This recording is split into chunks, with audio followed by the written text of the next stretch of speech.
নমস্কার বন্ধুরা, ফিরে এলাম আরেকটা বেনারসের ভিডিও নিয়ে। আজ বেনারসে আমাদের দ্বিতীয় দিন, 13ই মে।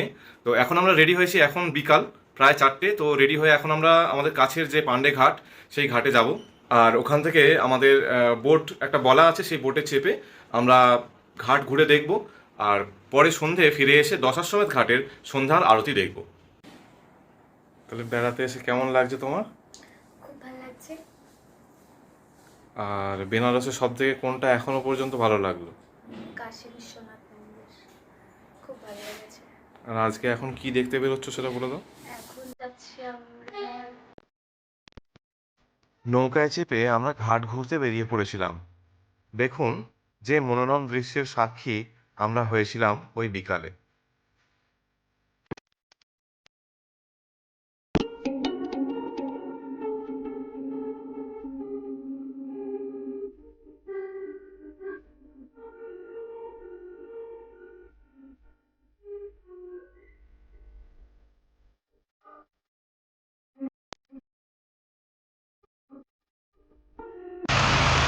অপূর্ব অনুভূতি, কথায় প্রকাশ করা সম্ভব নয়।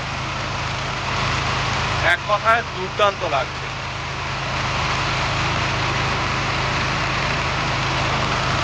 দেখুন কি অসাধারণ এই ভিউ। আর ক্যামেরায় কতটা এটা জাস্টিফাইড জানি না। দেখুন কিছু বাচ্চা ছেলেরা সাঁতার কাটছে নদীতে। দেখুন, তো ওরা গঙ্গায় স্নান করছে। প্রচুর মানুষ বেরিয়েছে নৌকা বিহার করতে। আমাদের নৌকাটা তাদের মধ্যে একটা। আর দেখতে দেখতে আমরা জানকী ঘাট পেরিয়ে গেলাম। তারপর আমরা পৌঁছে যাচ্ছি রিবা ঘাট। তো ঠিক আছে, এইভাবে দেখতে থাকি। আরো অনেকটাই এখনো দেখা বাকি আছে আমাদের।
তো এই বোটটা আমি বুক করেছি 1500 টাকায়। আর জানি সবগুলো ঘাট। আমাদের বোটের চালক নৌকাটি পান্ডেঘাট থেকে আস্সিঘাট পর্যন্ত নিয়ে যাওয়ার পরে ফিরিয়ে এনে দশাশ্বমেধ ঘাটের কাছে এনে দাঁড় করিয়ে দেয়। তো এই রাইডটায় আমাদের সময় লেগেছিল 20 থেকে 25 মিনিট। তাই খুব কমই মনে হয়েছিল আমার। এবং পরে বলাতে যদিও তিনি আরেকটু আমাদেরকে ঘুরিয়েছিলেন, কিন্তু এই বোট ভাড়া করার ব্যাপারটা খুব মন দিয়ে ভালো করে করতে হবে।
একইভাবে ঘুরে যাচ্ছি। এখানে একটা ক্রুজ আমাদের দিকেই আসছে।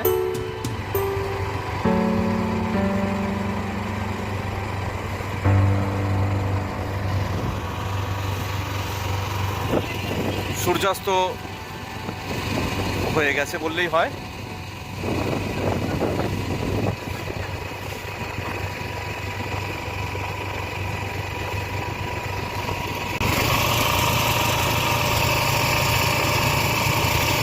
সম্ভবত আমরা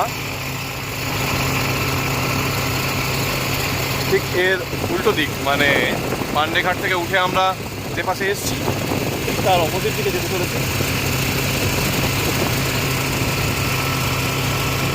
আর স্পিডটা আমাদের নৌকার দাদা স্পিডটা বেশ বাড়িয়ে দিয়েছে, ওর হাতে কন্ট্রোল, আর স্পিডটা বেশ বেশ জোরে। এখন দেখুন জলটা ছিটিয়ে ছিটিয়ে যাচ্ছি।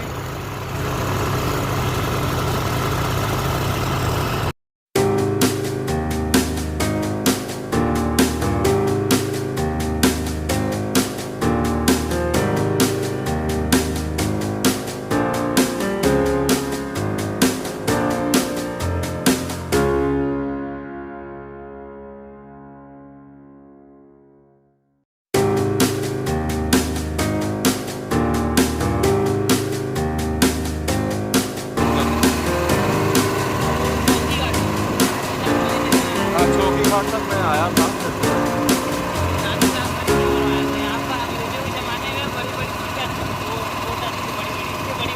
আচ্ছা, মোটামুটি যা বুঝলাম আমরা পান্ডেঘাট থেকে উঠেছি। তো পান্ডেঘাট থেকে নৌকায় ওঠার পরে 80 ঘাট পর্যন্ত আমরা গেছিলাম ওদিকে। আর 80 ঘাট থেকে আবার নদীতে আমরা 10 ঘাট, 10 ঘাটে আরতি দেখার জন্য। তো মোটামুটি ওদের এটাই ফর্মুলা, ওখান থেকে ওই 80 ঘাট থেকে 10 ঘাট পর্যন্ত নিয়ে আসবে, আরতি দেখিয়ে তারপর আমাকে আবার পান্ডেঘাটে ছাড়বে। এটাই তো মানে নদীতে যে বোট রাইডটা এটাই। আর জিজ্ঞাসা করতে বলা হলো যে 10 ঘাটের উপরে কোনো ঘাটে যাওয়ার নিয়ম নেই, ওদের মালিক যেভাবে বলেছে সেভাবে ওরা করবে। তো ঠিকই আছে, যেখানে যেরকম রুল বা যেমন আমরা তো ঘুরতে এসেছি, আমরা তো আমাদের সবটাই ভালো লাগিয়ে নিতে হবে। যদিও প্রচুর ঘাট আছে, আর সবগুলো ঘাট দেখাও আমার মনে হয় না যে সম্ভব, বা মনে রাখাও সম্ভব নয়। তো মনে হয় আমরা 10 ঘাটের কাছে চলে এসেছি। প্রচুর লোক ওখানে ভিডিও নিয়েছেন, সম্ভবত ওখানে আসবে ওই আর্টিকেল ওই ঘাট 10 আমরা 10 ঘাটের কাছে চলে এসেছি। আর এই যে পুষ্পিতা একদিকে, আমি এখানে বসে আমাদের বোট দাদার সাথে কথা বলছিলাম। ঠিক আছে, আমরা আটটা দেখি, তারপর দেখা যাবে। তো আমি এখন ওই 10 ঘাটের কাছে আছি। আর দেখুন ওই দিকটাতেই মণিকর্ণিকা ঘাট। তো সব বোটগুলোই যাচ্ছে ওদিকে, কিন্তু আমার বোটের যিনি দাদা উনি বলছিলেন যে এই বোট মণিকর্ণিকা ঘাট পর্যন্ত যাবে না। ভালো করে একটু ওষুধ দেওয়াতে বোটটা আবার নতুন করে চালু হয়েছে, আর ওষুধের কাজও হয়েছে। আমরা এগোচ্ছি এখন মণিকর্ণিকা ঘাটের দিকে, সমস্ত ঘাটগুলো ঘুরে দেখব। তো পয়সা নিয়ে সার্ভিস না দেওয়াটা এটা তো খুব খারাপ জিনিস, খুব খারাপ জিনিস এটা।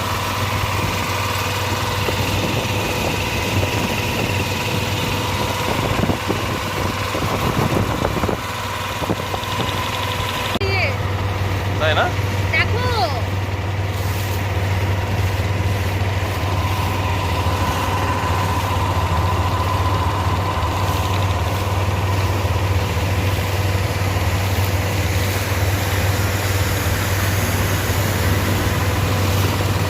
অ্যানিভার্সারি সেলিব্রেশন হয়েছে বোটেতে, ভালো।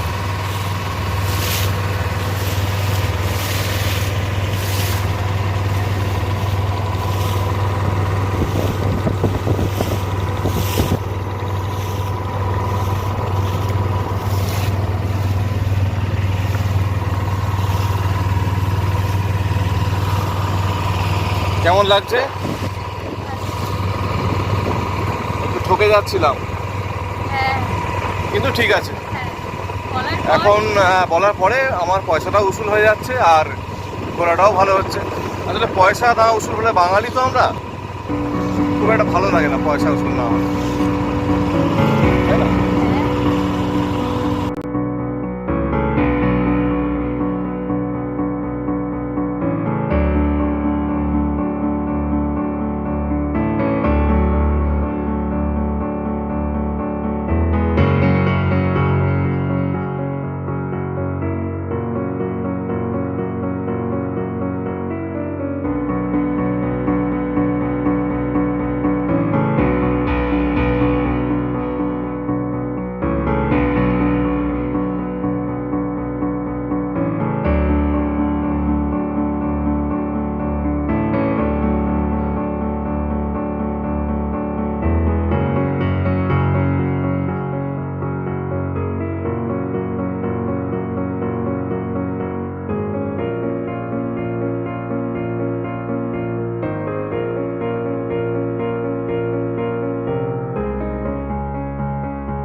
আমরা এখনো নদীর বুকেই ঘুরে বেড়াচ্ছি।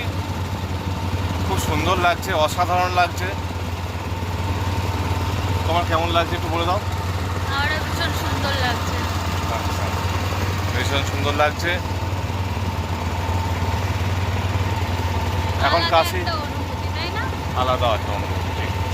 তো কাশি করিডোর থেকে আবার আমরা ফিরে গিয়ে দশসমেত ঘাটের দিকে চলেছি। আর যেটা বলার জন্য ভিডিও অন করলাম যে এত মানুষ এখন নদীতে ঘুরে বেড়াচ্ছেন, আমার মনে হয় সবাই এসে একজোট হবেন ওই দশাশ্বমেধ ঘাটের আরতির জন্য। তো সেটা যে একটা দুর্দান্ত মুহূর্ত হতে চলেছে সেটা এখনই বসে বুঝতে পারছি। কারণ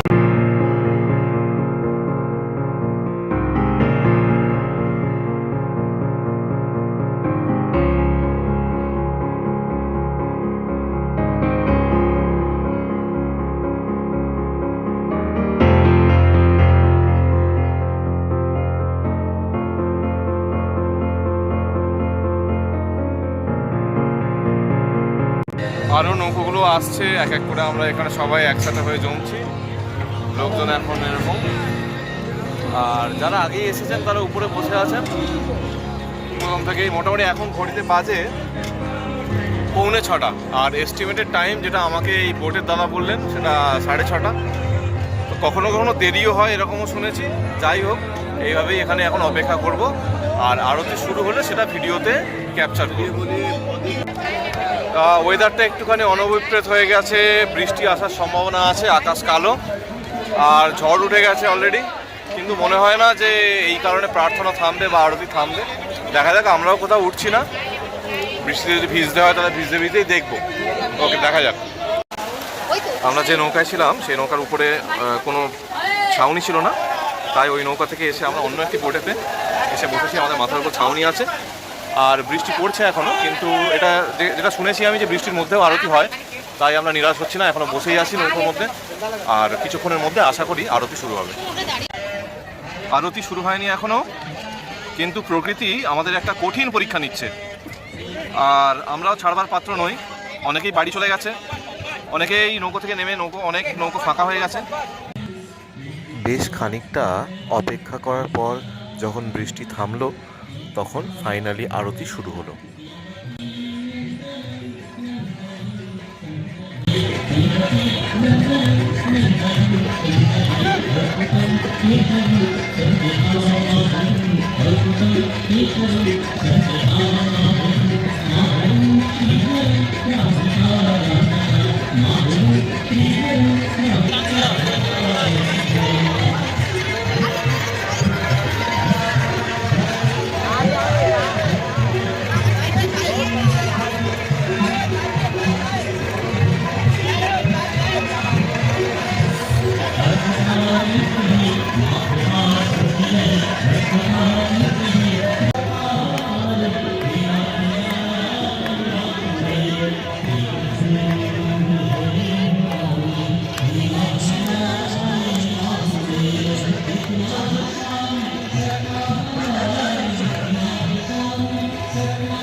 আর এবারে আরতির যে মূল পর্ব সেটা শুরু হতে চলেছে। আসুন দেখা যাক।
মন না চাইলেও আমাদেরকে ফিরতে হচ্ছে দশাশ্বমেধ ঘাটের এই গঙ্গা আরতি দেখে। আর মনটা জুড়িয়ে গেল, অসাধারণ লাগলো, বলার ভাষা কিছু নেই। তো এখন আমরা সেই ঘাটে ফিরে যাচ্ছি যেখান থেকে আমরা উঠেছিলাম, মানে পান্ডে ঘাট। দূরের যে আলোগুলো দেখতে পাচ্ছেন এটাই দশাশ্বমেধ ঘাট। আর ঠিক কয়েকটা ঘাট পরেই এই যে পান্ডে ঘাট, এখানেই আমরা আছি প্রায় দশাশ্বমেধ। কেন আমি পান্ডে ঘাটের কাছে ঘরটা নিয়েছি একটু দেখুন, কোনো ভিড় নেই। দশাশ্বমেধ ঘাট থেকে হাঁটা দূর, খুবই কাছে, একদম শান্ত একটা পরিবেশ। আর সামনেই গঙ্গা।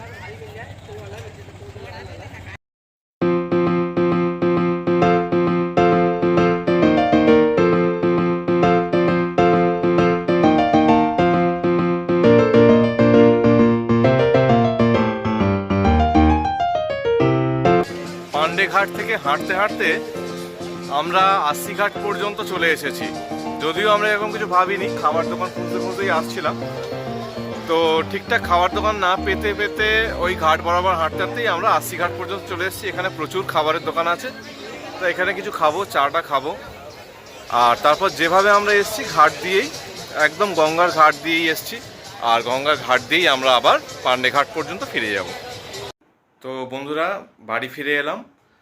আর আমার ভিডিওটা যদি আপনাদের ভালো লাগে তাহলে প্লিজ আমার চ্যানেলটাকে সাবস্ক্রাইব করবেন, ভিডিওটাকে লাইক করবেন, আর যদি কিছু বলার থাকে তাহলে কমেন্টে অবশ্যই জানাবেন।